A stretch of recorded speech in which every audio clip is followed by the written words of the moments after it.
Assalamualaikum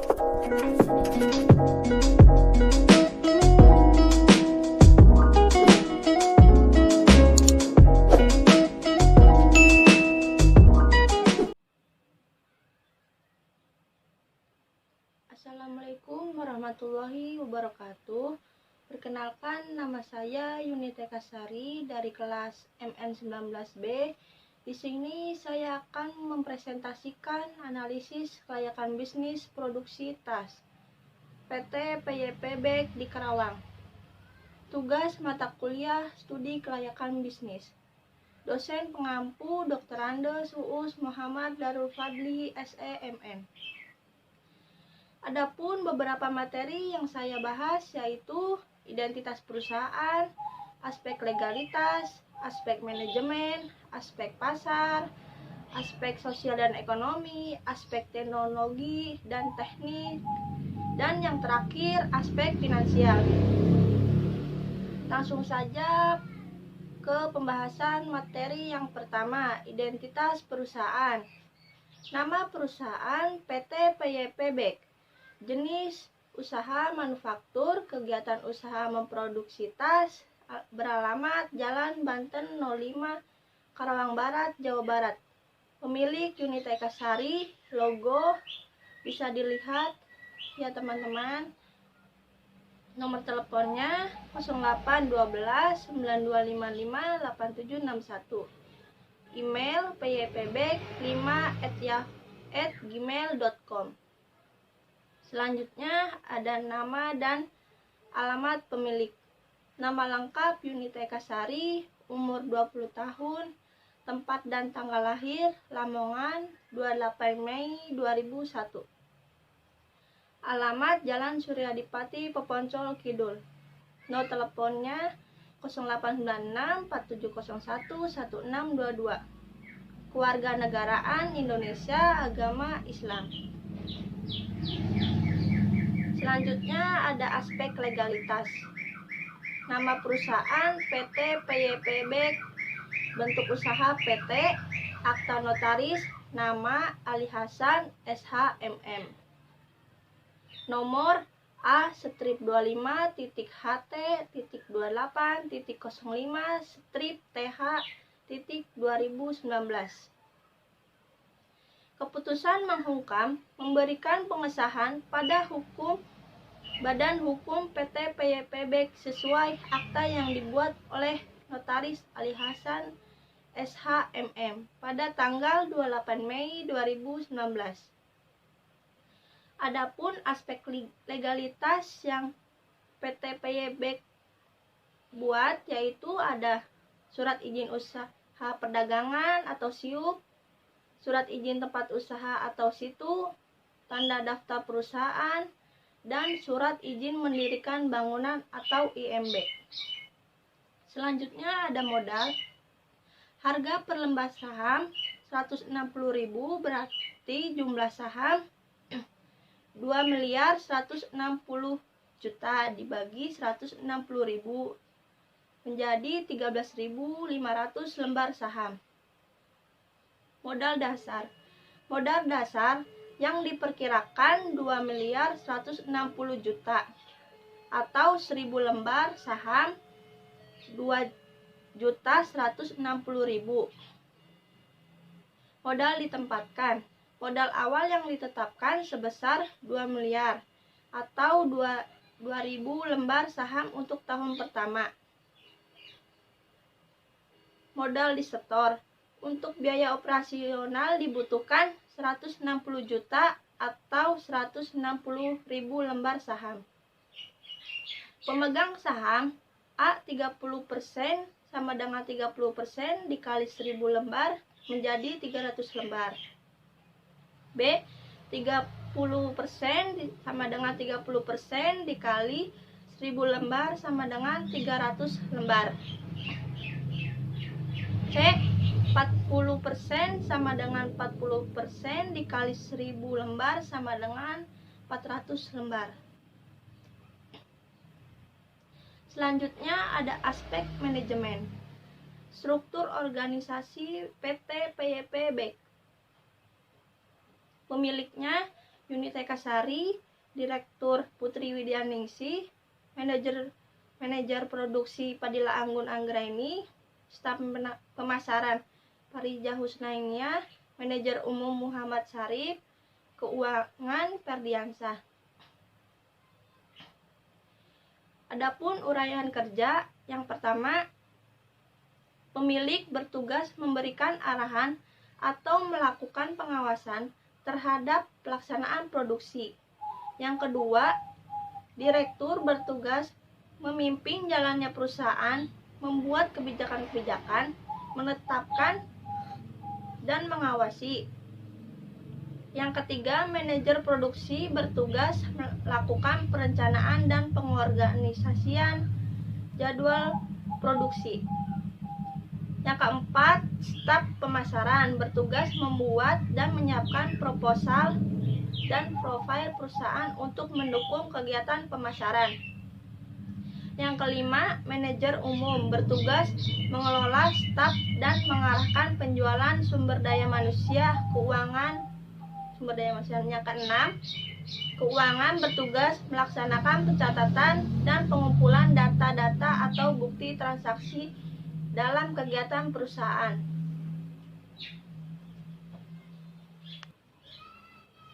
Selanjutnya ada aspek pasar, kajian pasar. Sasaran pasar, suatu kelompok konsumen yang menjadi sasaran pendekatan perusahaan untuk membeli produk yang dijual. Singkatnya, target pasar adalah kelompok konsumen yang akan dilayani sebagai konsumen. Target pasar biasanya mempunyai rentan umur, sifat, dan karakter yang hampir sama. Remaja usia 14 sampai 21 tahun, dewasa usia 21 tahun sampai 40 tahun. Berlokasi Jalan Banten 05 Karawang Barat, Jawa Barat. Segmentasi pasar. Segmentasi pasar adalah strategi perusahaan untuk mengetahui target konsumen dengan lebih baik sehingga bisnis yang dijalankan dapat membawa hasil yang optimal. Segmentasi pasar sendiri umumnya dibagi menjadi 3 jenis, yaitu yang pertama segmentasi geografis, yang kedua segmentasi demografis, yang ketiga segmentasi psikografis. Yang pertama, segmentasi geografis terdiri dari 3 komponen, yaitu bangsa Indonesia, Provinsi Jawa Barat, Kecamatan Kerawang. Yang kedua, segmentasi demografis terdiri dari 9 komponen, yaitu umur usia di atas 14 tahun sampai dengan 40 tahun, jenis kelamin wanita, daur hidup remaja dan dewasa, pendapatan bisa digunakan untuk semua kelas pendapatan, baik kelas bawah, kelas menengah, maupun kelas atas. Pekerjaan ibu rumah tangga, staf, manajer, pengusaha, pelajar, dan lain-lain. Pendidikan, semua kalangan pendidikan. Agama, Islam, Katolik, Kristen, Buddha, Hindu, dan lain-lain. Ras atau suku, Jawa, Batak, Sunda, Palembang, Ambon, dan lain-lain. Kebangsaan, warga negara Indonesia. Yang ketiga, segmentasi psikografis terdiri dari 3 komponen, yaitu kelas sosial, semua kalangan kelas sosial seperti pemimpin, masyarakat, pendidik, golongan elit, golongan menengah, golongan rendah. Gaya hidup, modern, tradisional, kuno, boros, hemat, dan lain-lain. Karakteristik kepribadian, penggemar, pencandu, atau pemerhati suatu produk. Selanjutnya, posisi pasar atau market positioning. Setelah perusahaan memutuskan segmentasi pasar yang akan dimasuki, selanjutnya harus diputuskan pula posisi mana yang ingin ditempati dalam segmen tersebut. Untuk menentukan posisi pasar, terdapat 3 langkah, yaitu yang pertama, mengidentifikasi keunggulan kompetitif.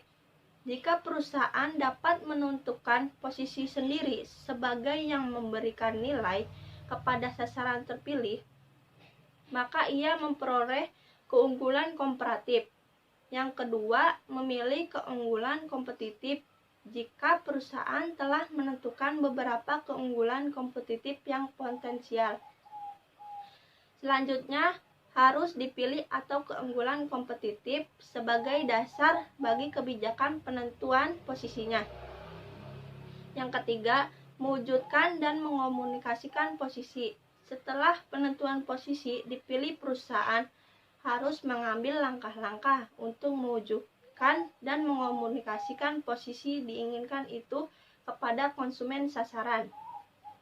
Jadi, posisi pasar pada PT PYPBEK, produksi tasnya akan diposisikan untuk semua kalangan dan mempunyai keunggulan dari produksi itu sendiri. Selanjutnya, potensi pasar. Potensi pasar adalah seluruh ukuran pasar untuk suatu produk pada waktu tertentu. Ini mewakili batas atas pasar untuk suatu produk. Potensi pasar biasanya diukur dalam nilai penjualan atau volume penjualan. Perkiraan potensi pasar sering berfungsi sebagai titik awal untuk mempersiapkan perkiraan penjualan. Potensi penjualan adalah angka yang menunjukkan total pembelian dari semua calon pembeli produk. Dalam hal ini, potensi penjualan umumnya merupakan persentase dari total potensi pasar. Dalam upaya peningkatan pangsa pasar yang diraih oleh PT PYPBEK, pemilik dan karyawan mencoba untuk meningkatkan kualitas produk yang akan dijual dan melakukan berbagai evaluasi terhadap produknya agar mendapatkan pelanggan tetap dan memuaskan pelanggan. Wilayah Karawang, total seluruh remaja dan dewasa 10.000 orang. Wilayah Cikarang, total seluruh remaja dan dewasa 15 orang. Wilayah Cikampek, total seluruh remaja dan dewasa 20 orang. Dan jumlah potensi pasar 45 orang atau pelanggan. Selanjutnya ada pesaing. Pesaing juga tidak asing lagi bagi mereka yang sudah menekuni dunia bisnis, yang sudah tahu bahwa membangun bisnis itu seperti ini. Adanya persaingan membawa dampak positif dan dampak negatif untuk usaha yang kita jalankan. Dampak yang bisa kita ketahui bahwa pesaing bisa dijadikan contoh atau tolak ukur dalam membangun usaha yang akan dijalankan. Apakah usaha kita lebih baik dari usaha pesaing? Adapun pesaing PT PYPBEK adalah PT Suin Sentosa Pabrik Tas, mempunyai pelanggan 20.000 orang. PT King Coir Indonesia Pabrik Tas mempunyai pelanggan 35.000 orang. Selanjutnya adapun analisis persaingan ini dilakukan dengan analisis SWOT. Yang pertama, strength, memiliki tim yang berkreativitas tinggi, penuh inovasi dan terampil. Lokasinya berada pada tempat yang sangat strategis, kualitas produk yang memuaskan. Yang kedua, weak, banyak yang sudah membuka usaha produksi tas ini, maka jumlah pesaingnya menjadi banyak. Yang ketiga, opportunity, potensi cukup besar karena masyarakat Karawang menyukai produk ini karena produksinya menggunakan bahan-bahan yang berkualitas. Yang keempat, trade, krisis ekonomi dan menurunnya daya beli masyarakat. Munculnya pesaing dengan kualitas produk yang lebih baik sesuai keinginan pasar. Selanjutnya ada strategi pasar atau marketing mix. Ada strategi produk, strategi harga, dan strategi lokasi dan distribusi. Yang pertama, strategi produk. Jenis produk yang dijual: tas, merek dagang PYP Bag, nama perusahaan PT PYP Bag. Logonya bisa dilihat ya. Yang kedua, strategi harga. Harga yang ditawarkan sangat kompetitif dan bersaing. Maka dari itu, penetapan harganya harus disesuaikan dengan kualitas produk. Harga yang ditawarkan perusahaan PT PYP Bag yaitu 5 juta. Yang ketiga, strategi lokasi dan distribusi. Lokasi PT PYP Bag berada di daerah Jalan Banten 05, Karawang Barat, Jawa Barat. Distribusi yang pertama, pertimbangan pembeli dan faktor pasar. Sasaran pelanggan, pasar distribusi. Ukuran luas geografis, pasar regional. Yang kedua, karakteristik produk. Produk yang mudah didapat di mana saja, harga yang terjangkau, proses produksi sampai produk tersebut digunakan bisa dijamin kualitasnya. Adapun strategi pemasaran PT PYP Bag akan menggunakan bauran pemasaran 4P, yaitu ada fresh, flash, produk, promotion. Yang pertama, fresh. Harga produk perusahaan terjangkau untuk konsumen, terutama konsumen remaja yang menyukai produk berkualitas dengan harga terjangkau. Harga yang diberikan kepada konsumen sesuai dengan harga yang bersaing di pasar saat ini. Yang kedua, pledge. Perusahaan memiliki tempat produksi yang tetap dan bisa memproduksi dengan baik dan layak digunakan. Yang ketiga, produk. Usaha ini bergerak dalam bidang produksi. Produk yang akan diproduksi yaitu tas dengan berbagai macam model dan variasi. Yang terakhir, promotion. Perusahaan menggunakan sosial media untuk membantu memperkenalkan produk perusahaan atau dengan memasang periklanan seperti majalah, televisi. Selanjutnya ada aspek sosial dan ekonomi. Ada dampak ekonomi.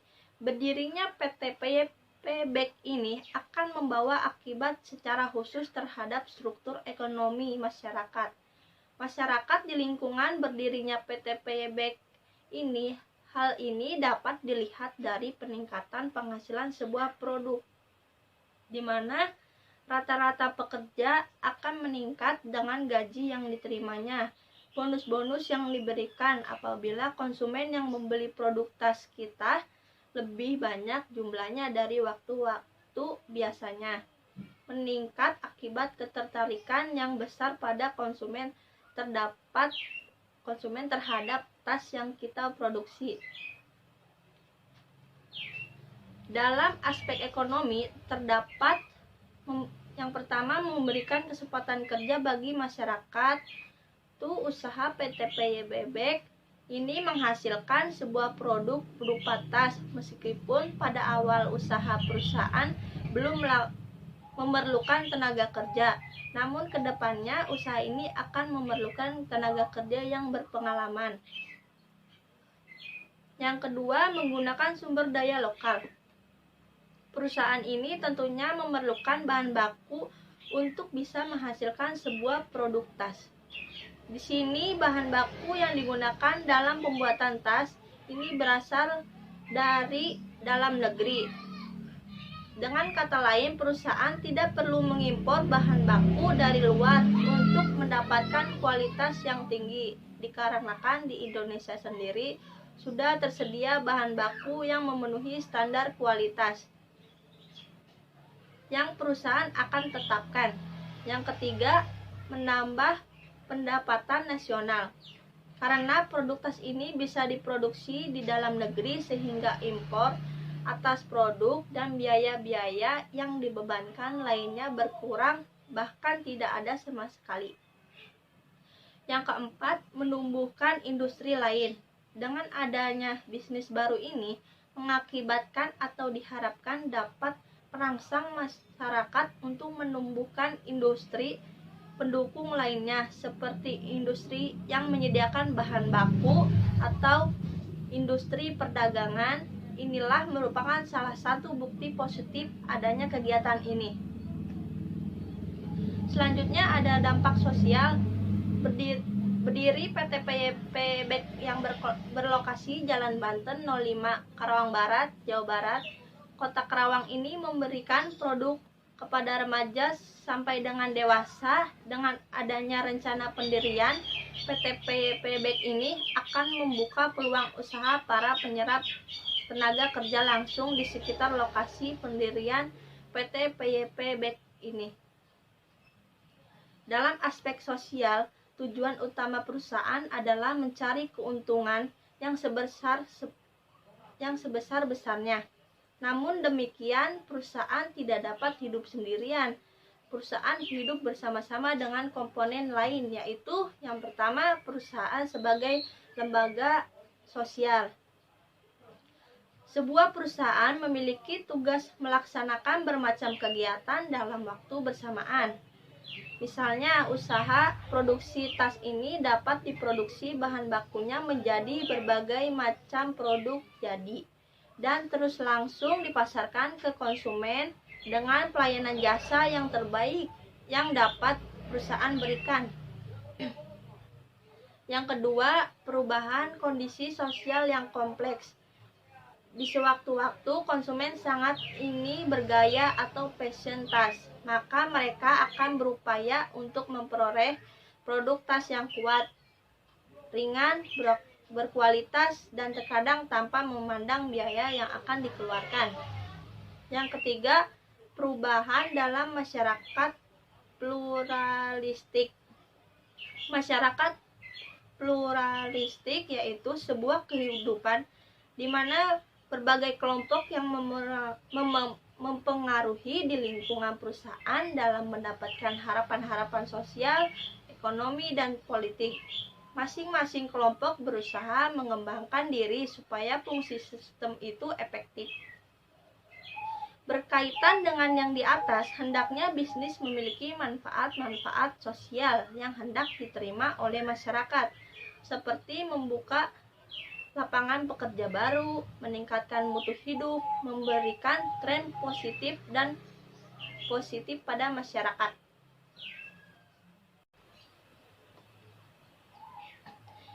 Selanjutnya, aspek teknologi dan teknik. Ada cangkupan produksi. Untuk mendapatkan produk yang berkualitas, PT PYP Bank memilih bahan-bahan yang berkualitas dan tidak diragukan lagi oleh konsumen. Karena kualitas itu penting bagi mereka yang mengikuti gaya fashion yang sedang berkembang saat ini. Jumlah produksi PT PYP Bank yaitu memproduksi sebanyak 6 hari dalam waktu 24 jam kerja. Adapun pengawasan kualitas produk yaitu agar kualitas produk tetap terjaga, maka hal yang paling penting dilakukan adalah pengawasan terhadap bahan baku yang seharusnya dilakukan oleh orang-orang yang telah dipercaya. Kemudian, lakukan pengawasan terhadap proses produksi, apakah masih bisa berjalan sebagaimana mestinya atau apakah ada sistem yang harus diperbaiki. Selain itu, pengawasan terhadap mesin juga harus dilakukan supaya proses produksi tidak terhambat karena adanya mesin yang rusak dan harus diperbaiki. Selanjutnya ada kebutuhan teknik. Yang pertama ada lokasi. Untuk menilai lokasi yang sesuai dengan kegiatan PT PYP Bank dapat menggunakan berbagai metode sesuai dengan kebutuhan perusahaan terkait dengan analisis lokasi. Maka PT PYP Bank menggunakan metode penilaian hasil value. Faktor-faktor yang menjadi pertimbangannya antara lain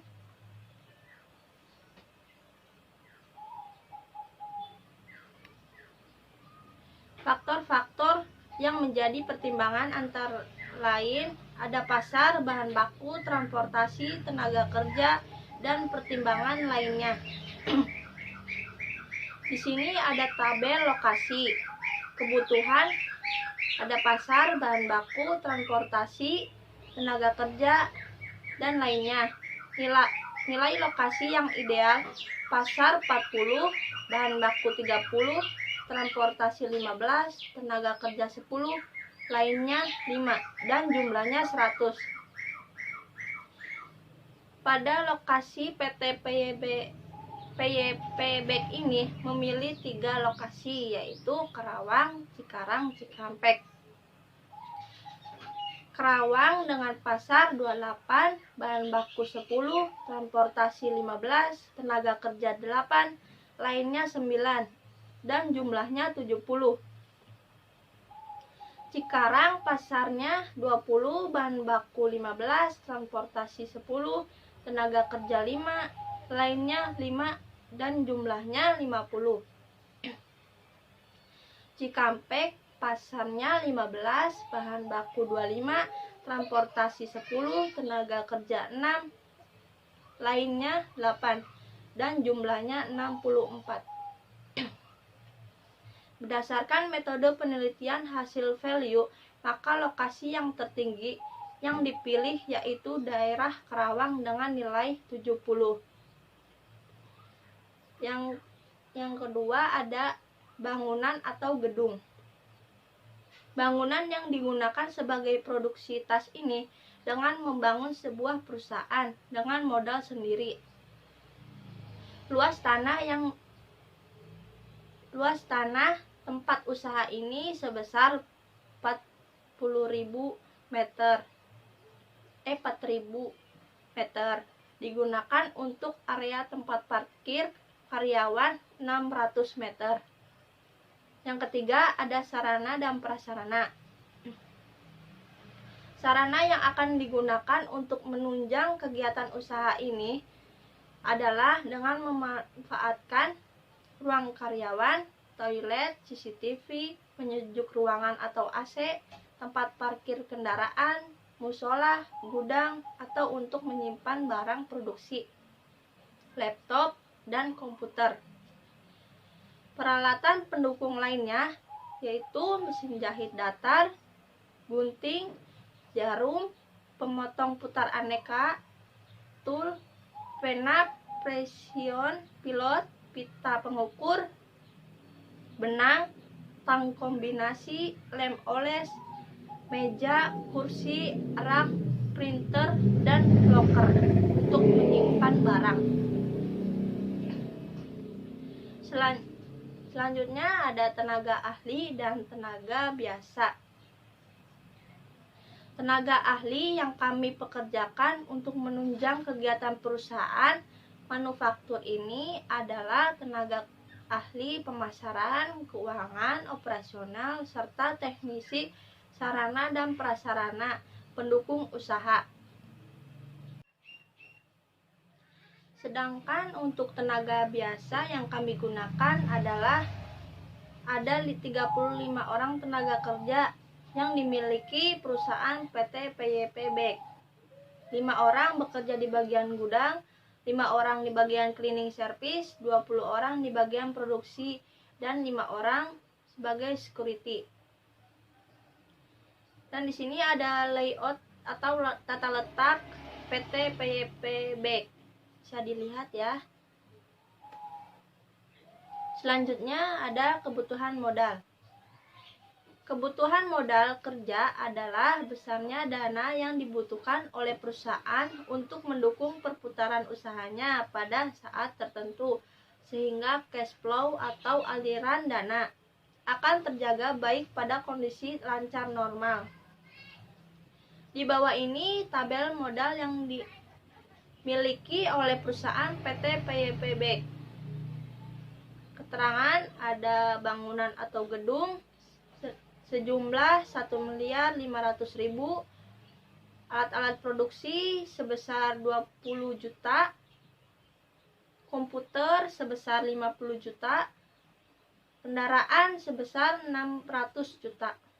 dan perlengkapan sebesar 100 juta.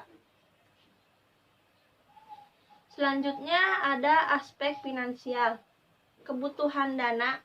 Kebutuhan dana ini juga digunakan sebagai dana pemasaran dan dana untuk membayar kewajiban-kewajiban perusahaan. Di sini ada tabel kebutuhan dana. Aktiva tetap itu ada bangunan atau gedung 1 unit seharga 1.500.000.000 dengan jumlah 1.500.000.000 juta. Alat-alat produksi 10 unit dengan harga 2 juta dengan jumlah 20 juta. Komputer 5 unit dengan harga 10 juta dan jumlah 50 juta. Kendaraan 6 unit dengan harga 100 juta dengan jumlah 600 juta. Perlengkapan 1 unit harga 100 juta dengan jumlah 100 juta. Totalnya 2.270.000.000. Kewajiban lancar ada upah tenaga kerja 30 unit seharga 2.500.000 dengan jumlah 87.500.000. Upah tenaga ahli dengan 5 unit dengan harga 3 juta dengan jumlah 15 juta. Listrik 12 unit dengan harga 2 juta dengan jumlah 24 juta. Air 12 unit dengan harga 1.800.000 dengan jumlah 12.600.000. Lain-lain 3.500.000. Total 142.600.000. Total pembiayaan awal 2.412.600.000. Ada biaya depresiasi dihitung berdasarkan umur aktiva lancar. Antara lain, yang pertama bangunan atau gedung dengan umur ekonomis 40 tahun atau 480 bulan. Yang kedua, alat-alat produksi dengan umur ekonomis 10 tahun atau 120 bulan. Yang ketiga, komputer dengan umur ekonomis 8 tahun atau 96 bulan. Yang keempat, kendaraan dengan umur ekonomis 15 tahun atau 180 bulan. Jadi, biaya depresiasinya adalah yang pertama, bangunan atau gedung 1.500.000.000 dibagi 480 bulan sama dengan jadi 3.125.000. Yang kedua, alat-alat produksi 2 juta dibagi 120 bulan menjadi 16.666.067. Yang ketiga, komputer dengan harga 10 juta dibagi 96 bulan sama dengan 140.166,67. Yang keempat, kendaraan dengan 100 juta dibagi 180 bulan menjadi 555.555,56. Total biaya depresiasinya per bulan adalah 3.801.030.88 per bulan atau 45.616.656 per tahun. Selanjutnya ada laporan proyeksi neraca. Neraca terdiri dari aset, liabilities, dan equity yang dapat memperlihatkan kekayaan perusahaan dari tahun per tahun. Proyeksi neraca ini merupakan bayangan neraca dari PT PYP Bank. Di sini ada tabel laporan proyeksi neraca. ada aktiva tetap sebesar 2.270.000.000. Aktiva lancar 142.600.000. Totalnya 2.412.600.000. Dan pasipa modal awal 2.412.600.000. Dan totalnya 2.412.600.000. Di sini ada biaya perizinan, yaitu keterangannya akta notaris dengan jumlah 6 juta, SIUP 1 juta, SITU 1 juta, IMB 1 juta dengan jumlah 9 juta. Biaya perizinan yang dikeluarkan untuk 1 tahun adalah 9 juta yang akan diperbaharui setiap 5 tahun sekali. Yang kedua ada biaya produksi. Keterangan ada mesin jahit datar dengan jumlah 50, keterangan gunting 50, jarum 1000, pemotong pemutar aneka tool 500, pena precision pilot 2000, pita pengukur 4000, benang 5000, tang kombinasi 200, lem oles 200. Dan total sebesar 13.000. Untuk menghasilkan 1 buah tas dibutuhkan biaya 13.000. Total untuk menghasilkan 4.000 tas adalah sebesar 52 juta. Dan selanjutnya ada biaya operasional. Keterangan internet 12 bulan dengan harga 500, jumlah 6 juta. Pulsa 12 bulan dengan harga 250 juta dengan jumlah 3 juta. Peralatan 4 juta dengan jumlah 4 juta. STNK mobil dengan harga 1.900.000 dengan jumlah 1.900.000. Motor dengan harga 500 dan jumlah 500. Total biaya operasional yaitu sebesar 15.400.000. Dan di sini ada biaya overhead pabrik. Keterangan listrik jumlah per bulan yaitu 2 juta, air 1.800.000 dengan jumlah 3.800.000. Depresiasinya dengan jumlah 3.801.038. Jadi totalnya 7.601.038. Selanjutnya ada tabel laporan laba rugi. Pada PT PYP Bek, anggaran biaya produksi untuk tahun 1 atas dasar kapasitas 4.000 atau 1.000 promosi dan 5.000 perkiraan penjualan.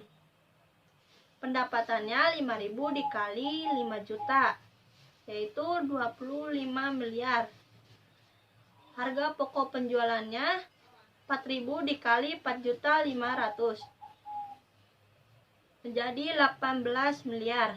Promosi 1.000 dikali 4.500.000 menjadi 4 juta,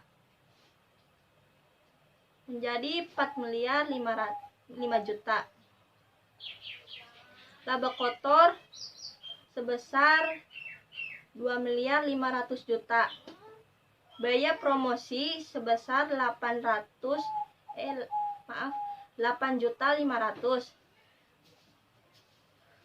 Ya, biaya promosi itu ada SPG sebesar 3.500.000, endorse 5 juta. Depresiasinya menjadi 45.616.656. Laba sebelum pajak 2.445.883.344. Pajak penghasilan badan usaha atau 1% sebesar 24.616.000. 14.459.000.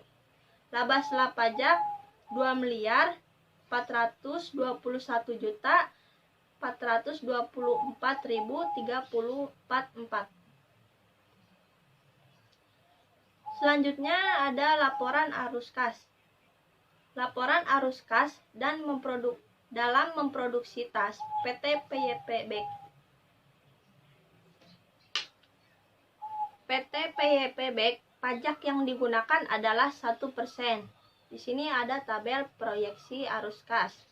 Keterangan pendapatan tahun ke-1 5 juta dikali 5.000 menjadi 25 miliar. HPP 4.500.000 dikali 4.000 yaitu menjadi 18 miliar. Laba kotor 2.500.000.000. Biaya-biaya yaitu ada depresiasi dengan jumlah 45.616.656. Jumlah biaya itu 45.616.656. Laba sebelum pajak 2.445.883.344. Pajak 1% menjadi 24.459.000. Laba sesudah pajak 2.421.424.034. Penyusutan 45.616.656 dengan jumlah total seluruh jumlahnya yaitu 2.467.041.000. Di sini ada tabel arus kas atau tabel kas selama umur ekonomis. Tahun 2020 EAT-nya 60.000, penyusutan 40.000, kas bersih atau proses 100.000, DF 20%-nya 0,833. PV kas bersihnya 83.300. 2021 EAT-nya 70.000, penyusutan 40.000, kas bersih atau proses 110.000, DF 20%. 0694, PV kas bersihnya 76.3040. Tahun 2022 EAT-nya 100.000, penyusutan 40.000, kas bersih atau proses 140.000, DF 20%-nya 0,574. PV kas bersih 80.360. Tahun 2023 EAT-nya 110.000, penyusutan 40.000, kas bersih proses 150.000, DF 120%, 0,482. PV kas bersih 72.300. Tahun 2024 EAT-nya 120, penyusutan 40, kas bersih atau proses 160, DF 20%, 0,42, PV kas bersih 64.320. Sehingga total EAT-nya 460.000, penyusutan 40.000, kas bersih atau proses 660.000, dan PV kas bersih 376.620.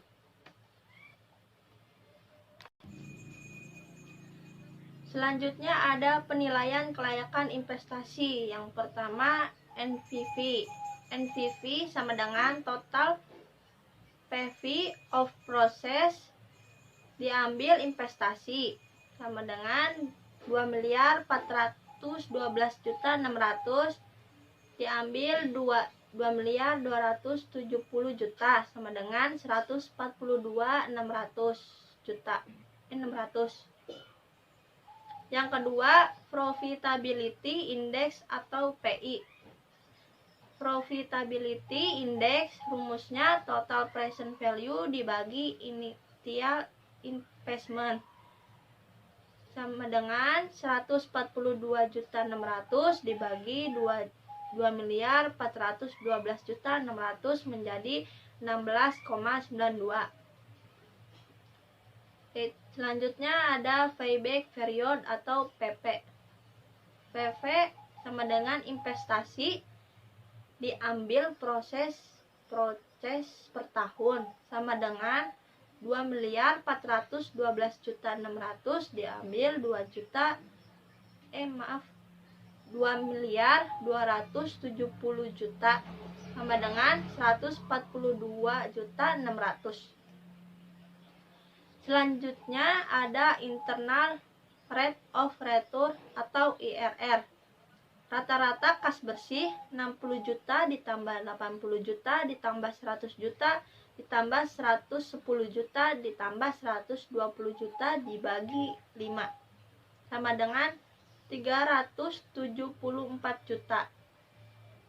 Perkiraan PP 2.412.600.000 dibagi 374 juta menjadi 6,450.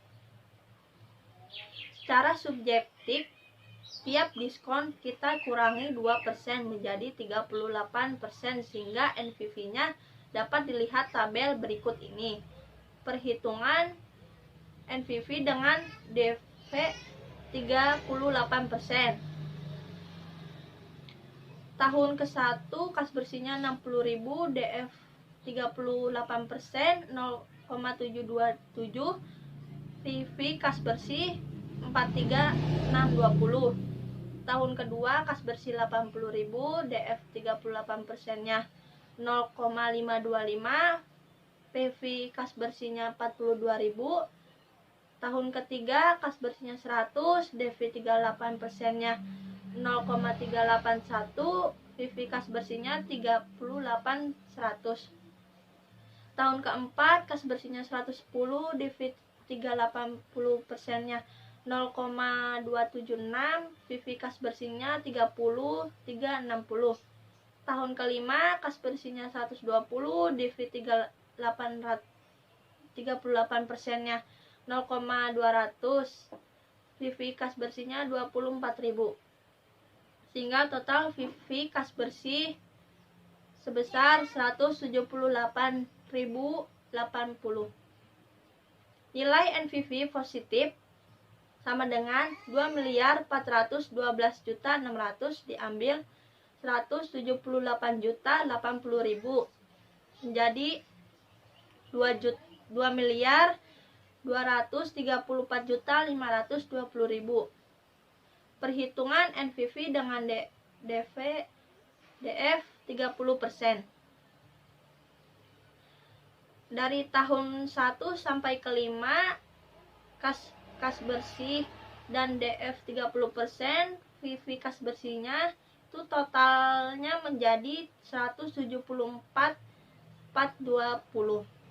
Nilai NPV sudah negatif 2.412.600.000 diambil 174.420.000 sama dengan negatif 2.238.180.000.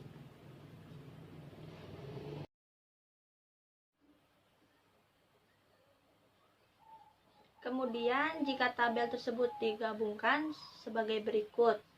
Dari tahun ke-1 sampai ke-5, total PV kas bersih dengan bunga 38% yaitu sebesar 178.080.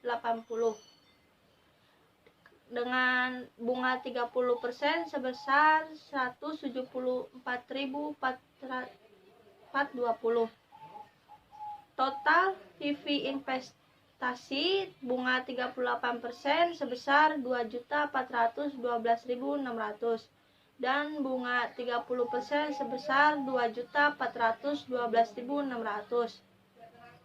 NPV C1-nya 2.234.520. C2-nya 2.238.180. Interpolasi 38%, VVIVA-nya 178.080, VVIVA-nya 178.080. Initial investment negatif 30%, 174.420, diambil 3.660. Dan VVIVA-nya sebesar 2.234.520. IRR I1 ditambah NPV 1 dibagi NPV 1 ditambah NPV 2 dikali I1 diambil I2. IRR-nya 38 ditambah 3.660 dibagi 2.234.520 dikali 1%. IRR 38 ditambah 0,001% sama dengan 38,0%. Selanjutnya ada average rate of return atau ARR. Rumus ARR, rata-rata EAT atau average earning after tax dibagi rata-rata investasi atau average investment. Rata-rata EAT sama dengan total EAT sama dibagi umur ekonomis atau N. Rata-rata investasi dibagi 5. Total EAT 60 juta ditambah 80 juta ditambah 100 juta ditambah 110 juta ditambah 120 juta menjadi 470 juta. Rata-rata EAT-nya 470 juta dibagi 5 sama dengan 94 juta. Rata-rata investasi 2 miliar 4 juta. 412 juta 600 dibagi 2 menjadi 1 miliar 206 juta 300. ARR 94 juta dibagi 1 miliar 206 juta 300 sama dengan 0,077 dibulatkan menjadi 77%. Selanjutnya kesimpulan analisis kelayakan bisnis. Di sini ada alat pengukuran. Yang pertama, payback period, hasil pengukurannya 1 tahun 9 bulan, keterangan baik. Yang kedua, alat pengukuran average rate of return atau ARR, hasil pengukurannya 77%, keterangannya baik. Yang ketiga, alat pengukuran net present value atau NPV, hasil pengukurannya 142.600.000, keterangan baik. Yang keempat, alat pengukuran internal rate of return atau IRR, hasil pengukurannya 38,0%, keterangannya baik. Yang kelima, alat pengukurannya profitability index atau VI, hasil pengukurannya 16,92 kali, keterangannya baik. Selanjutnya di sini ada kesimpulan dan saran. Kesimpulan, berdasarkan beberapa aspek yang telah digaji, usaha PT PYP Bank sudah termasuk dalam kategori perusahaan yang layak untuk dijalankan. Perusahaan ini sudah memiliki legalitas hukum yang sah sesuai dengan aturan. Selain itu, dalam segi teknik dan produksi, perusahaan ini sudah sangat rapi. Dan juga dilihat dari segi keuangan, perusahaan ini memiliki keuntungan yang cukup besar. Sarannya, untuk memulai sebuah usaha yang harus dipersiapkan terlebih dahulu, yaitu belajar menganalisis kelangsungan hidup komersial untuk memastikan beberapa aspek termasuk aspek hukum, aspek pasar, aspek teknologi dan teknis, aspek sosial ekonomi, dan yang paling penting adalah aspek dukungan finansial, kebutuhan yang diperlukan. Karena jika tidak dipersiapkan, maka tidak akan terbentuk usaha yang besar. Sekian dari saya. Apabila ada salah kata atau tutur bahasa, kurang lebihnya mohon maaf. Wassalamualaikum warahmatullahi wabarakatuh.